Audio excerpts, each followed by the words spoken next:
এই পুরো ম্যাচটা যদি আমরা অ্যানালাইজ করি তো সেখানে আমরা যে বিষয়টা দেখতে পাই, পুরো বাংলাদেশ ক্রিকেটীয় ফ্যান এবার পুরো চেন্নাইয়ের যে ক্রিকেট ফ্যানরা তাদের মূল আকর্ষণের জায়গাটা হচ্ছে মুস্তাফিজুর রহমান। তো যেখানে চেন্নাই প্রথমে ব্যাট করতে নামে, ব্যাট করে তারা 205 রান সংগ্রহ করে এবং মুম্বাই ইন্ডিয়ান্সকে 206 রানের একটা টার্গেট ছুড়ে দেয়। তো একটা সময় 13 থেকে 14 ওভার পর্যন্ত একটা সময় মনে হচ্ছিল মুম্বাই ইন্ডিয়ান্স অতি সহজেই ম্যাচটা বের করে নিবে, কিন্তু মূল আকর্ষণের যে জায়গাটা মুস্তাফিজুর রহমান, এবং মুস্তাফিজুর রহমান দ্বিতীয় ওভারে তাকে বোলিংয়ে নিয়ে আসা হয় এবং পঞ্চম ওভারে প্রথম পাওয়ার প্লেতে তাকে 2 ওভার করানো হয় এবং দ্বিতীয় ওভারে যখন তাকে বোলিংয়ে নেওয়া হয় তখন 8 রান দেয় মুস্তাফিজুর রহমান। এবং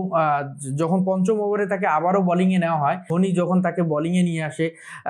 সেই ওভারে মুস্তাফিজুর রহমান অনেক বেশি এক্সপেন্সিভ হন এবং 15 রান দেন। একটা